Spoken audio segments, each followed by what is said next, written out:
Well students, इस समय मैं हूं Aakash Byju's South Ex New Delhi में। आज हम कैंपस का टूर करने वाले हैं और कुछ बहुत बेहतरीन फैकल्टी मेंबर्स से भी मैं आपको मिलवाऊंगा। And I am lucky enough कि आज मुझे यहाँ पे कैंपस में डॉक्टर अमृत कौर मैम मिली हैं। हेलो मैम, नमस्कार जी, welcome ma'am. Well ma'am, it's such a pleasure to have you on our channel. And आज मैम आप मुझे क्या क्या दिखाने वाले हैं यहाँ पे? So today we are going to have interactive session with the students. So they are going to be really blessed to have you here and know the success mantra of NEET. Along with that, I am going to show the botanical garden, our aquarium, a mini lab which helps students to enhance their knowledge. Wonderful. Botanical garden, mini lab and students, जैसा कि आप देख पा रहे हैं इस समय काफी ज्यादा रश है मैम। आई थिंक अभी क्लासेस बच्चों की ओवर हुई हैं। Yes. ग्रेट। तो ये मॉर्निंग बैचेस थे जो अभी ओवर हुए हैं? Morning batches, weekend morning batches. So they have just got over. So that's why you can see so much of rush. Right. It's a huge campus. बहुत noise भी शायद आपको आ रहा हो। And we are so lucky to have Dr. Amrit Kaur ma'am with us today. तो ma'am चलिए जी शुरुआत करते हैं। वेल डॉक्टर अमृत, हमारे पास इस कैंपस में टोटल कितनी बिल्डिंग्स हैं? In total we have 4 buildings. One is for foundation, 2 medical and 1 engineering. Great. So जहाँ पे अभी हम इस समय खड़े हैं, this building is totally dedicated to Medical. Wonderful. And how many floors we have here? 3 floors are there. 3 floors. और अलग अलग बैचेस कौन से हैं मैम जो यहाँ पे रन करते हैं? जैसे 2-year बैचेस हैं, 12 स्टडिंग स्टूडेंट्स हैं, Right. then experience, that is repeater batches are there. Right. So in total we have 7,000 plus students here. अरे वाह, रिमार्केबल। 7,000 से ज्यादा बच्चे इस समय डॉक्टर अमृत की मेंटरशिप में हैं and I want you to be the next one. Wonderful ma'am, इतने सारे बच्चों को आप इतने सालों से मेंटर कर रहे हो, तो मैं ये चाहूंगा कि जो आपका बेस्ट बैच है, जो आपके दिल के सबसे करीब है, आज मुझे उन स्टूडेंट से आप मिलवा दीजिए। They are also eager to meet you. अरे आइए, वाह, अब आप great। देखिए। कौन सी क्लास में ले जा रही हैं आप मुझे? मैं आपको 11th में लेके जा रही हूँ. That Okay. is batch number 1 and they are so curious to meet you ना. That's wonderful. तो So we are going to have a really very interactive session there. Doctor Amrit हमें इस समय 11वीं क्लास के स्टूडेंट से मिलवाने वाली हैं and I want all of you to like the session and अगर आपके मन में कोई भी सवाल है जो आप अमृत मैम से पूछना चाहते हैं तो वीडियो के कमेंट बॉक्स में जरूर लिखिएगा। चलिए जी, सो देखते हैं क्लास 11th में स्टूडेंट्स के साथ हम क्या इंटरेक्ट करने वाले हैं। Let's come, Join us. Hello students. Oh, great, nice, hello. Well, I am Dr. Sachin Kapoor. I am a biology teacher. आपने शायद मेरे वीडियोस देखे हों YouTube पे, Aakash Byju's NEET YouTube channel. Have you heard of this channel? Yes, sir. Which channel? Aakash Byju's NEET YouTube channel. Great. तो आप लोग देखते हैं बायोलॉजी के वीडियोस ऑनलाइन भी? कब देखते हैं? मतलब जब क्लास में कुछ समझ नहीं आता या पहले देख के जाते हैं कि भाई पहले देख लें और क्लास में ज्यादा बेटर समझ आएगा? पहले देख लेते हैं आप। ओके। कोई भी टॉपिक मान लीजिए क्लास में आज शुरू होने वाला है, सपोज डाइजेस्टिव सिस्टम, तो आप लोग पहले उसका वीडियो देख लेते हैं, चाहे फास्ट फॉरवर्ड स्पीड पे ही देखते हो। That's really wonderful, great. एक छोटा सा सवाल मैं पूछना चाहूंगा आप लोगों से कि भाई डॉक्टर क्यों बनना चाहते हैं? चलिए, let's start from you. I am Avnika Mittal. Okay, she is Avanika Mittal. Great. Okay Avanika, अभी आप क्लास 11th में हैं। हमारे पास जितने भी स्टूडेंट्स हैं इस समय सभी क्लास 11th में हैं। क्यों बनना है जी डॉक्टर? सर मुझे डॉक्टर बनना है कि जिससे कि मैं जो पुअर जो पीपल्स होते हैं उनकी मदद कर सकूं, जो जिनके पास पैसे नहीं हो पाते हैं, वो अपनी मतलब हेल्थ जो ज़्यादा हेल्थ इश्यूज हो जाते हैं, उन्हें क्योर नहीं कर पाता है, तो उनका मतलब उनको हेल्प कर सकूँ मैं। ग्रेट। फैमिली में कोई डॉक्टर है? No sir. फैमिली में कोई डॉक्टर नहीं है, तो you will be the first doctor. तो आपका मेन उद्देश्य ये है कि जो गरीब लोग हैं या फाइनेंशियल रीजंस के कारण जो अपना इलाज नहीं करा पाते, you want to help them free of cost. That's really nice, that's really a noble decision. Great जी, आप बताना चाहेंगे कि डॉक्टर क्यों बनना है आपने? पहले नाम बताइए अपना। I'm Seerat. Hello. I'm very spiritual, so I feel that after becoming a doctor, I can improve my life even in afterlife. So Great. So after becoming a doctor, you feel that you will be able to improve your life, you will be able to grow spiritually. That's really wonderful. कोई ideal doctor हैं? मतलब कुछ जैसे India में बहुत सारे famous doctors हैं, कभी आप उनके बारे में सुनती हैं, पढ़ती हैं? Dr. Naresh Trehan. Doctor Naresh Trehan. Students, मैं आप लोगों को बता दूं, doctor Naresh Trehan he is world famous cardiologist. तो आपका इंटरेस्ट कार्डियोलॉजी में है? Actually, I want to become an army doctor. अच्छा, ओके। स्पेशलाइजेशन किस में करने का इरादा है? That I've not decided, but अगर choose करना है तो nephrology है. अगर चूज करना पड़े तो nephrology. Students, let me tell you, nephrology deals with the study of diseases, disorders and functioning of kidneys. Very good जी, thank you so much Seerat, great. Well जी, मैं इस समय हूं Aakash Byju's South Ex branch में, which is located in the heart of India, यानी दिल्ली, भारत की राजधानी, जो कि दिल है हिंदुस्तान का।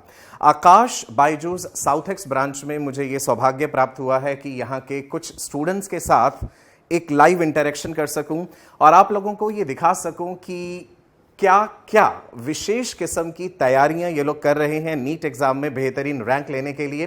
तो वन बाय वन कुछ ना कुछ सवाल हम इन बच्चों से पूछते जाएंगे और जो सबसे बेहतरीन जवाब देगा, डेफिनेटली उसके लिए कुछ विशेष उपहार भी है मेरे पास। चलिए जी, अगले सवाल का जवाब कौन देना चाहेगा? अपने आप हाथ खड़ा कीजिए। Let me see how bold and how courageous you are. हाथ खड़ा करो, कौन अगले सवाल का जवाब? सवाल तो जर्नल ही होगा ना, मैं कुछ इतना इंट्रिकेट नहीं पूछूंगा।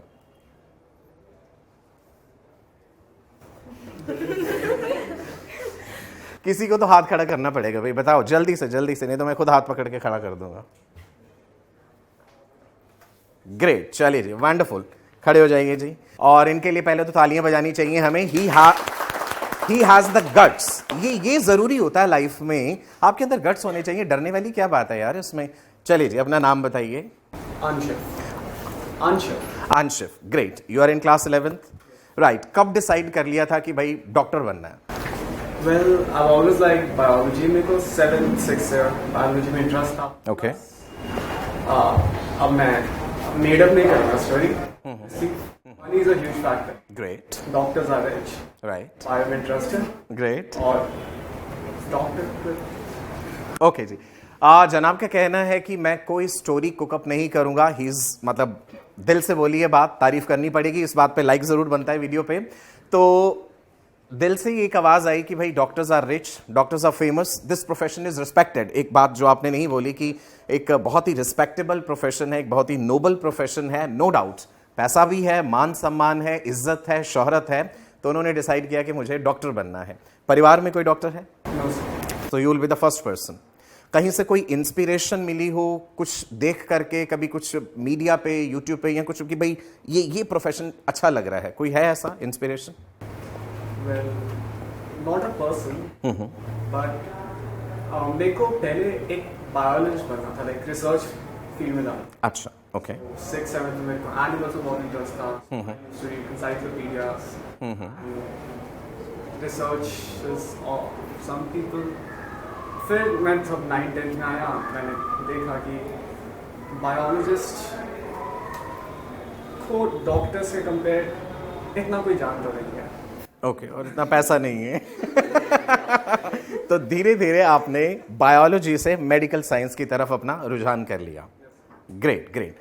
तो अभी तक बायोलॉजी में जितना भी कुछ पढ़ा है उसमें से सबसे ज्यादा पसंदीदा फेवरेट टॉपिक क्या रहा तुम्हारा? Human physiology. Human physiology. Well, great. Students, let me tell you, human physiology is one of the most important units of class 11th biology. जब आप आगे MBBS में चले जाएंगे, MBBS फर्स्ट ईयर में भी आपको पता होगा फिजियोलॉजी पढ़नी है आपको, है ना? MBBS फर्स्ट ईयर में क्या क्या सब्जेक्ट्स होते हैं पता है आप लोगों को? बोलिए। Biochemistry, anatomy, right, anatomy, physiology, biochemistry. Anatomy में ग्रेज एनाटॉमी की किताब आप पढ़ेंगे, BD चौरसिया की किताब पढ़ेंगे। एनाटॉमी में ही जर्नल एनाटॉमी आ जाएगा, histology, embryology, and then physiology में, जैसा कि आप अभी बैठेंगे नहीं, आपसे और बहुत सारे सवाल करने मैंने फिजियोलॉजी के। फिजियोलॉजी का जिक्र तुम कर रहे थे कि सबसे ज्यादा इंटरेस्टिंग टॉपिक रहा फिजियोलॉजी में, कोई particular chapter? Locomotion, movement and locomotion. Muscles पढ़े आपने, स्केलेटल सिस्टम पढ़ा आपने, है ना? चलिए एक छोटा सा सवाल हो जाए। पहला भी चैलेंज तुमने एक्सेप्ट किया था कि मैं खड़ा हूंगा, तो अब एक सवाल हो जाए। मसल में से, बोन्स में से, कहां से?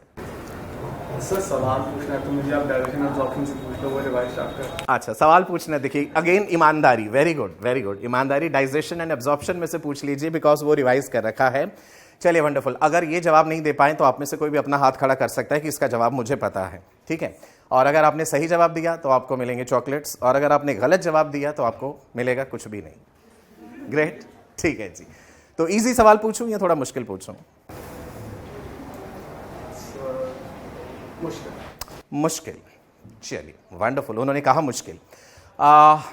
आप सबके लिए भी सवाल है, जितने भी लोग इस समय मुझे YouTube पे देख रहे हैं। एक और बात आपको बता दूं, वीडियो का डिस्क्रिप्शन जरूर देखिएगा, कुछ इंपॉर्टेंट लिंक्स उसमें दिए हुए हैं, आपको उन लिंक्स पे जरूर क्लिक करना है। वेल, आपके लिए मेरा सवाल ये है कि मैंने कच्चे चावल चबा लिए, कच्चा चावल, राइस, पकाया नहीं है, ध्यान से सुन लीजिए, कच्चे चावल मैंने चबा लिए अपने मुंह में, स्टार्च डाइजेशन कहां पे शुरू होगा? In your mouth. Buccal cavity. आपने कहा कच्चे चावल अगर मैं चबा लेता हूं, अनकुक्ड राइस, अनकुक्ड स्टार्च, तो the digestion begins in buccal cavity itself. Is he right और रॉन्ग? हाथ खड़ा कीजिए। So the digestion will start in the intestine because the ripened starch is only the digestion of the ripened starch is done in the buccal cavity of the mouth, but By which enzyme? Which is the enzyme? Salivary amylase is an enzyme in your saliva also called diastase or ptyalin, which is going to begin the starch digestion provided it is cooked. yeah, ripened starch is cooked. Okay, is she right? आप बोल सकते हो yes, no, we don't know. Is she right or is he right? Well, what's your name? So Saumya. Saumya is 100% correct. आपने थोड़ी सी गलती कर दी, let me clear it. सी, जब आप बैठेंगे नहीं, अभी एक और सवाल है।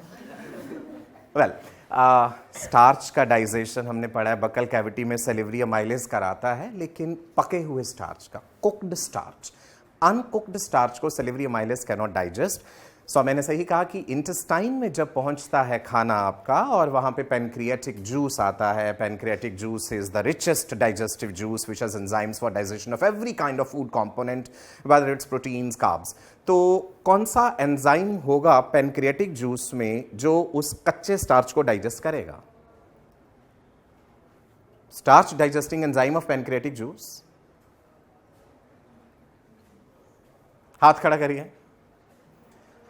पैनक्रियाटिक जूस में स्टार्च डाइजेस्टिंग एंजाइम ही तो पूछा है, पैनक्रियाटिक अमाइलेज। तो अब आप अंतर समझ गए।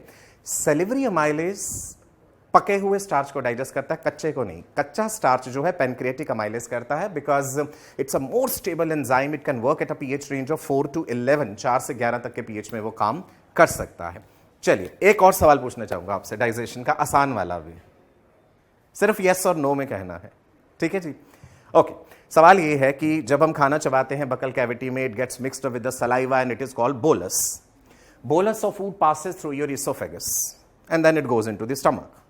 क्वेश्चन इतना है, if I give you a statement, digestion of starch continues in oesophagus, true or false? False. Is he right or is he wrong? Right. Okay, तो यू मीन टू से कि मुंह में स्टार्च जो है जब oesophagus से गुजरेगा तो डाइजेशन रुक जाएगा, सेलिवरी अमाइलेज कहेगा अब मैं काम नहीं कर रहा। बोलिए, खड़े हो जाइए। Sir, because the bolus is mixed with the saliva, it also contains salivary amylase, so the action will keep on continuing. Right, she is 100% correct. आप खड़े रहिए, बैठने नहीं देंगे। वेल सी, स्टार्च का डाइजेशन ईसोफेगस में कंटिन्यू रहेगा मेरे बच्चे, बंद क्यों हो जाएगा? Solids take nearly 2 to 3 seconds to pass through your oesophagus and liquids take just 1 second। Oesophagus अपना कोई डाइजेस्टिव एंजाइम नहीं बना रहा, लेकिन जो सेलिवरी अमाइलेज है आपके गले में से जब निकलेगा तो कहेगा भाई मैं काम तो कर रहा हूं अपना, लेकिन जब स्टमक में खाना पहुंच जाएगा the pH becomes because of hydrochloric acid, the pH becomes acidic in stomach, and hydrochloric acid is secreted by Stomach. glands. The name of that particular cell? Parietal or the oxantic cells. But by the time entire pH will become acidic, 30 to 50% of starch is digested by salivary amylase even in the stomach also. तो आपने बिल्कुल सही जवाब दिया। तो आपके लिए मेरे पास है जी ये कैडबरीज के चॉकलेट्स। ग्रेट, क्लैपिंग होनी चाहिए। Great, congratulations and I wish you a very bright and prosperous future. आप भी बैठेंगे नहीं, आपके लिए भी मेरे पास चॉकलेट्स हैं फॉर अ स्पेशल रीजन कि you are so courageous and you had the courage to answer all the questions. Great. Well students, India में बहुत सारे मेडिकल कॉलेजेस हैं, एग्रीड, राइट? आप लोगों का भी तो कोई ड्रीम मेडिकल कॉलेज होगा कि भाई हमने यहीं से अपनी एमबीबीएस की पढ़ाई करनी है। तो आपसे जानते हैं कि आपका ड्रीम मेडिकल कॉलेज कौन सा है। पहले अपना नाम जरूर बताइएगा। My dream medical college is AIIMS Delhi. Okay. Obviously, because in my knowledge, it is a #1 ranked college in India, and also it provides, I guess, the research work to the students from the very beginning. So. बिल्कुल बिल्कुल सही कहा आपने जी। AIIMS, All India Institute of Medical Sciences, जो कि अंसारी नगर, दिल्ली, भारत की राजधानी दिल्ली में लोकेटेड है। हर मेडिकल एस्पिरेंट का यह सपना होता है कि वो एम्स दिल्ली से अपनी मेडिकल की पढ़ाई करे, and as she said, it is one of the most reputed medical institutes not only in India but throughout world. Doctor बनने का विचार कैसे आया आपका? I think I wanted to be a doctor ever since I can remember. So there's nobody in my family who is a doctor, so hopefully I'll be the first one. And inspiration, as in I remember my mother, she had cyst, so she was treated. Alhamdulillah, she's nice now, she's fine. So that was a big motivation and inspiration for me. Great. तो कोई field आगे का सोचा है कि भाई मुझे cardiology में जाना है, नेफ्रोलॉजी में, गैस्ट्रोएंटेरोलॉजी, कुछ सोचा है? Oncology. Oncology. Oncology. Students, let me tell you, oncology deals with the study of Cancer. cancer, the study of cancer, anything which is related to cancer, right? Cancer, as we know, it's the uncontrolled division of the body cells. Great. Thank you so much ji. Great. I wish you a very bright and prosperous future. आप एक world famous oncologist बने। चलिए जी, सवालों का सिलसिला आगे बढ़ाते हैं, और कुछ लोग पीछे बैठे हुए हैं जो बिल्कुल ऐसे छुप के बैठे हुए हैं और वो जवाब नहीं देना चाहते। तो क्या मैं आपसे सवाल पूछ सकता हूं जी कुछ? बिल्कुल, वंडरफुल जी। हाँ जी, सबसे पहले अपना नाम बताइए। My name is Kartik. Kartik, great. Kartik, आप दिल्ली के ही रहने वाले हैं? No sir, I am from Ghaziabad, UP. You are from Ghaziabad, okay जी। कार्तिक, डॉक्टर क्यों बनना है कार्तिक ने? Sir, as in pandemic corona, there is no one in my village to be a doctor. Then I realized to be the first one, and also my father becomes a doctor, but due to finance problem, he can't be. Okay okay, आप मुख्य रूप से ये कहना चाह रहे हैं कि जिस जगह को आप बिलोंग करते हैं वहाँ कोई डॉक्टर्स नहीं हैं, एंड आपके पिताजी भी डॉक्टर बनना चाहते थे, परंतु कुछ कारणों से वो आप नहीं बन पाए। तो ये अब आपका सपना है कि आप एक बेहतरीन डॉक्टर बनना चाहते हैं। That's wonderful. Akash, Byju's South x में आकर के आपका एक्सपीरियंस कैसा है, शेयर कीजिए। Sir, there is nothing like there is everything similar, as the students are very common as everywhere. आप हिंदी में भी बोल सकते हैं, बिल्कुल बिंदास बोलिए, जो दिल में है। Yes sir. सर, यहाँ पे ज़्यादा कुछ वो नहीं है अलग अलग, सब सेम सही है। तो स्पेशल एक्सपीरियंस कुछ ऐसा कि यहाँ पे फैकल्टी बहुत अच्छी है। फैकल्टी बहुत अच्छी। कौन से सब्जेक्ट में आपको सबसे ज़्यादा इंटरेस्ट आता है, सबसे ज़्यादा रुचि आती है? सर, फिजिक्स और केमिस्ट्री। फिजिक्स और केमिस्ट्री, मतलब आपको बायोलॉजी पसंद नहीं है? Yes sir. मतलब आपको मैं पसंद नहीं हूँ। फिजिक्स केमिस्ट्री सबसे ज़्यादा इंटरेस्टिंग लगता है, बायोलॉजी थोड़ा कम, ऐसा क्यों? सर, मेरा अभी तक डिसाइड नहीं था, लेकिन मैं तो पहले मैथ करना चाहता था, लेकिन फिर मैथ में सीबीएसई बोर्ड के बाद जब रिजल्ट आया तो मेरे पापा ने कहा कि नहीं, मैथ नहीं पाएगा। ओके, परंतु आपने थोड़ी देर पहले मुझे कहा था कि आप डॉक्टर बनना चाहते थे। डॉक्टर मैं पेंडेमिक से बनना चाहता था, लेकिन मेरा मैथ में इंटरेस्ट था। अच्छा, मेन रुझान आपका मैथ्स में था। अभी आपके पास मैथ्स है ऐसा सब्जेक्ट? नहीं है, तो आप मैथ्स को मिस करते हैं? ग्रेट। चलिए जी, thank you so much Kartik. Well, बहुत से स्टूडेंट्स के पास biology as well as maths दोनों सब्जेक्ट होते हैं। आप में से कितने ऐसे बच्चे हैं जिनके पास बायो और मैथ्स दोनों हैं? ओके, 1 2 3 4 5, बाकी सब एक्सक्लूसिवली बायोलॉजिस्ट्स। Okay, great. चलिए जी, तो फिर आप में से ही हम किसी से पूछते हैं कि क्या बायोलॉजी और मैथ्स को दोनों एक साथ संभाल पाना वाकई ही काफ़ी कठिन होता है या चीज़ें मैनेज हो जाती हैं? क्या आपको ऐसा महसूस होता है कि मैथ्स आपके पास एडिशनल है तो फिजिक्स में आप कुछ अनोखा कर सकते हैं, आपको ज़्यादा बेहतर मजबूती मिलती है? कौन जवाब देना चाहेगा इस चीज़ का?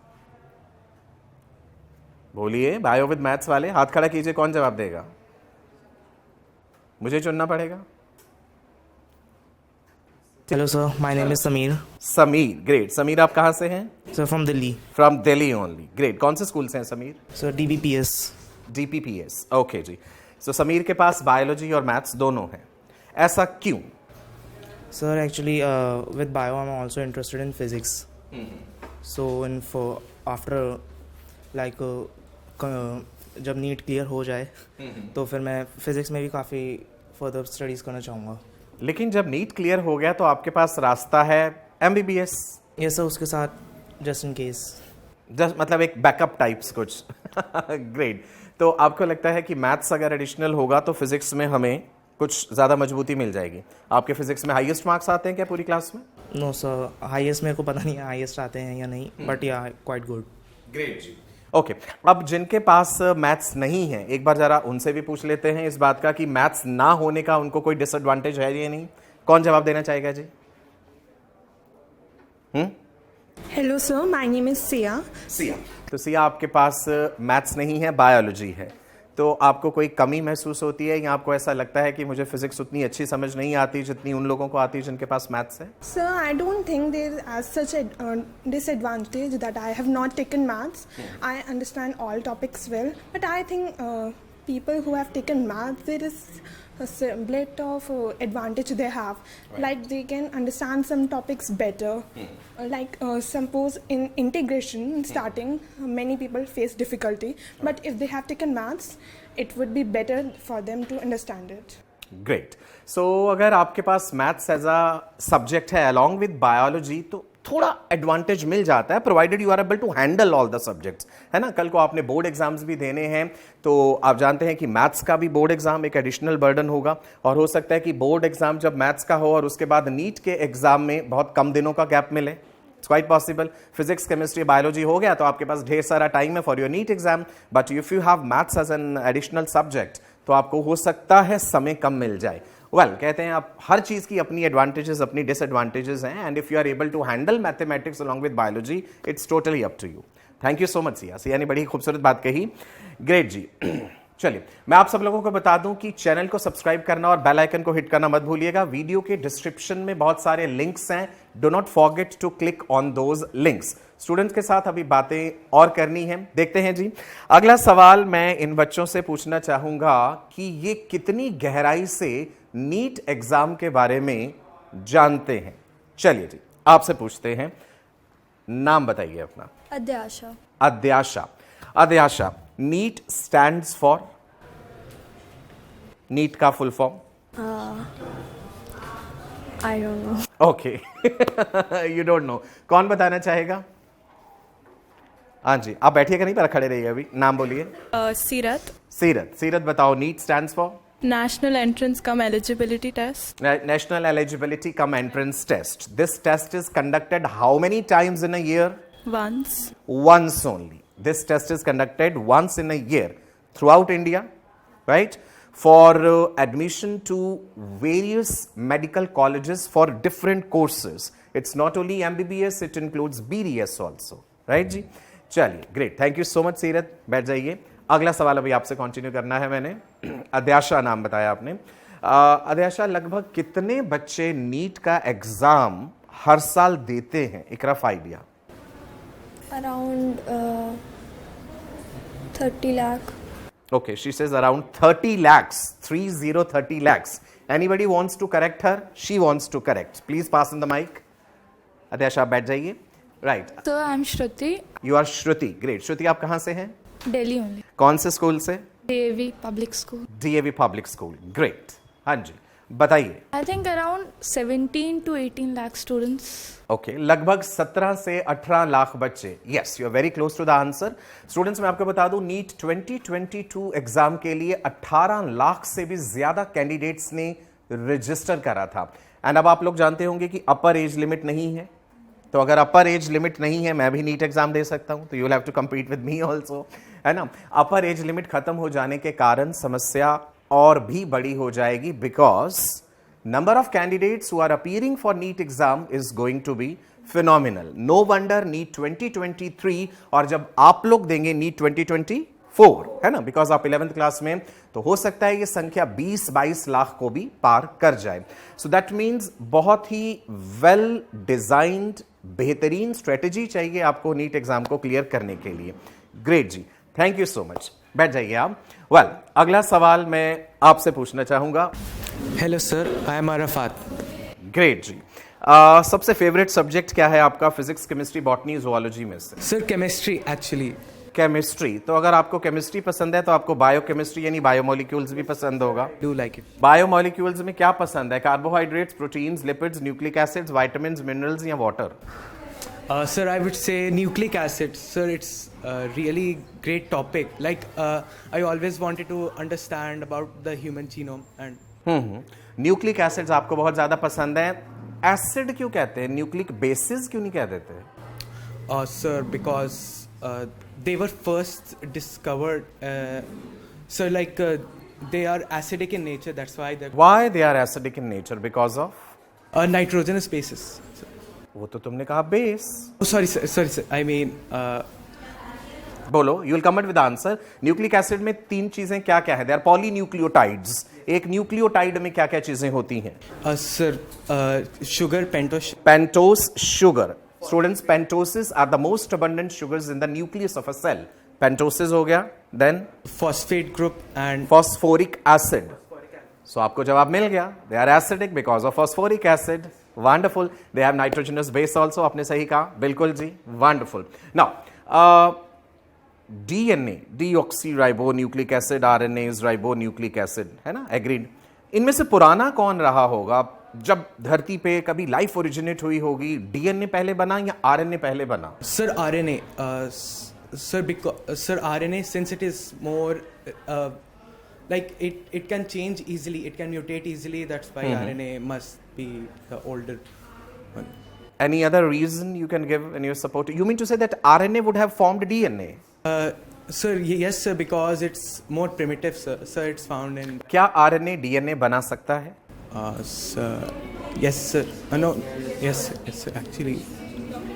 उस प्रोसेस, उस प्रक्रिया को क्या कहते हैं जब RNA से DNA बनता है? Reverse transcription. रिवर्स ट्रांसक्रिप्शन के जरिए आरएनए से डीएनए बन जाता है। रेट्रोवायरसेस में शायद आपने ये चीज पढ़ी हो।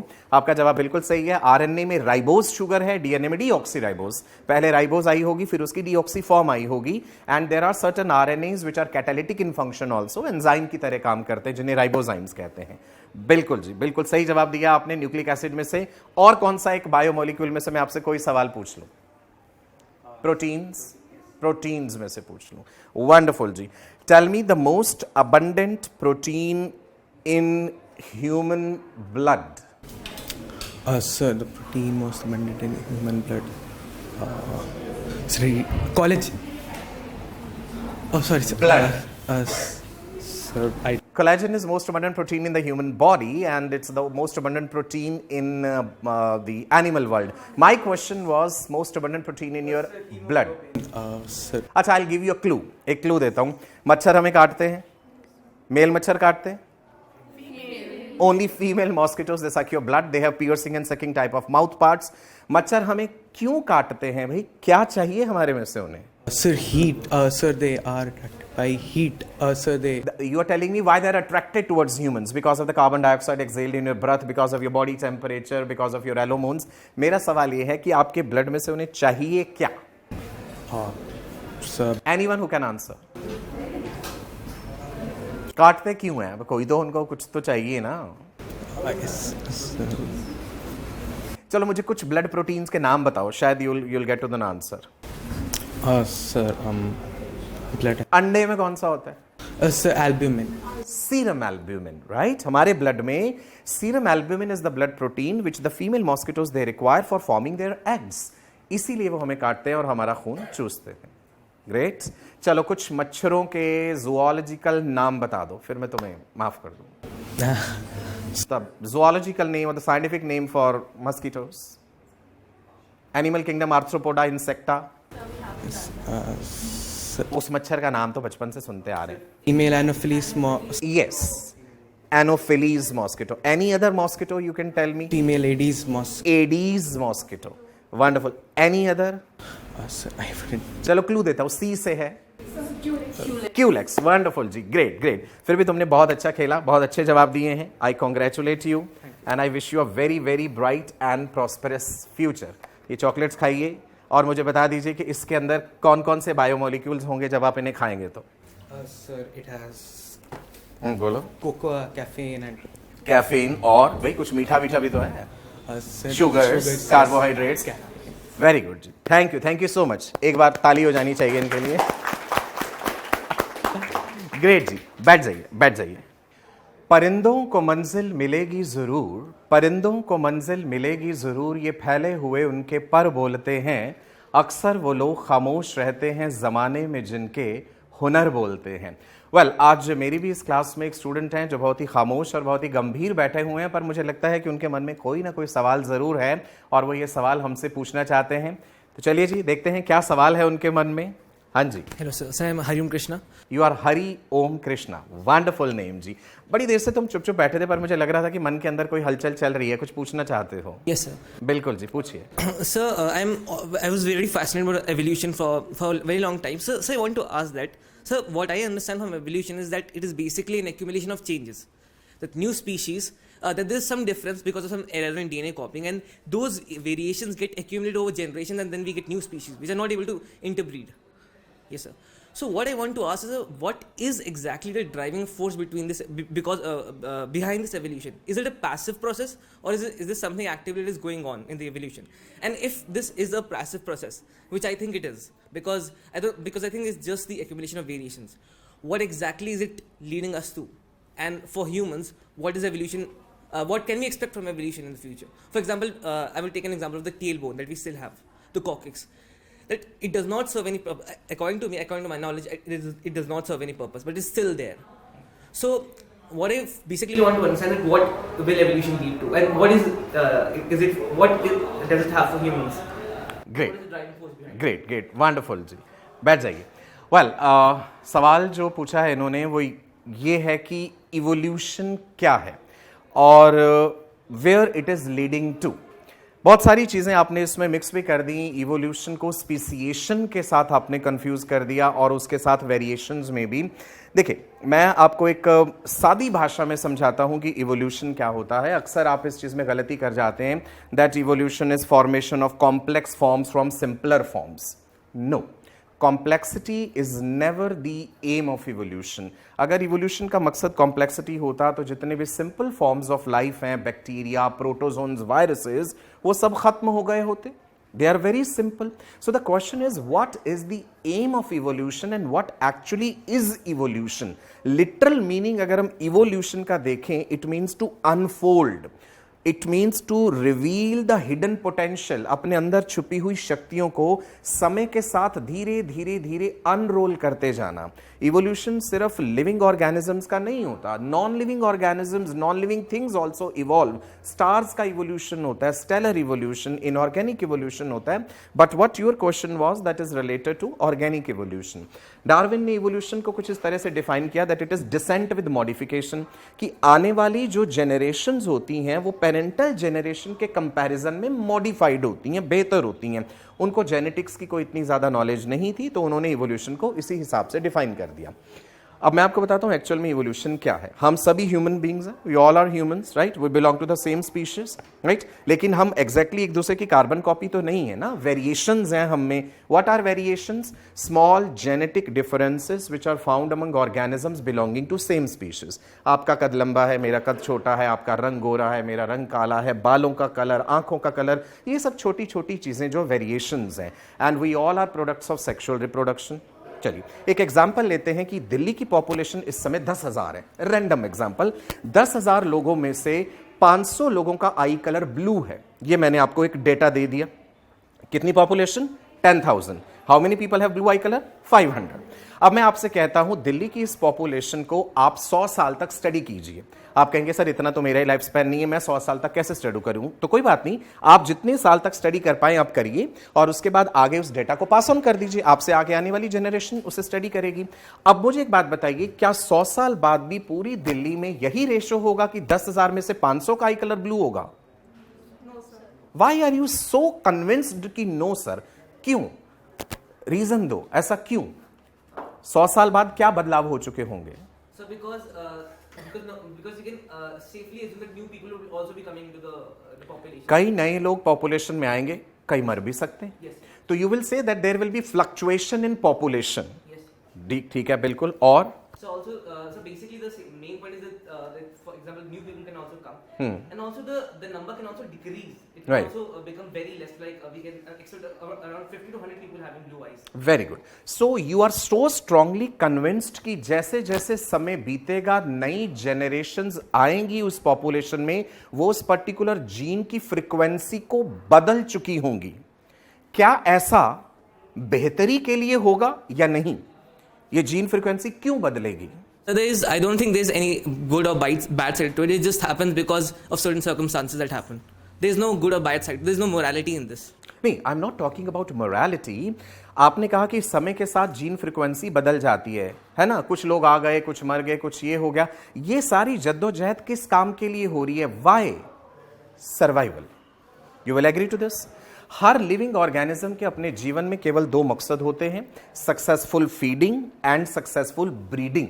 दो काम करने होते हैं. We humans have other social duties also, वो एक अलग बात है. तो आपने एक सवाल पूछा था, आज से 100 साल बाद, 2000 साल बाद जो इंसान आएंगे उनमें क्या होगा? क्या उनकी 4 आंखें होंगी, 5 कान होंगे, क्या होंगे? हम ये सब कुछ नहीं कह सकते.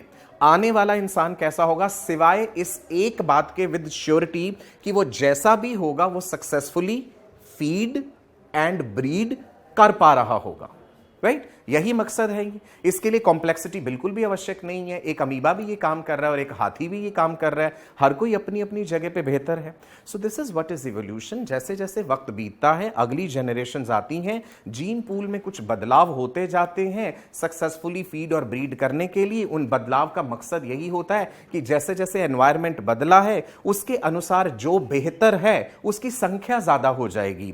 You cannot adapt yourself with environment. अक्सर हम ये गलत कह देते हैं, animals adapt themselves with the environment. That is wrong. No one can adapt itself to the environment. Can you adapt? अगर मैं आपसे ये कहूं अभी मैं कोरोना वायरस या कोई भी वायरस यहां इस रूम में छोड़ रहा हूं, अडेप्ट कर लो, अपने आप को बच जाओ. No, it's not possible.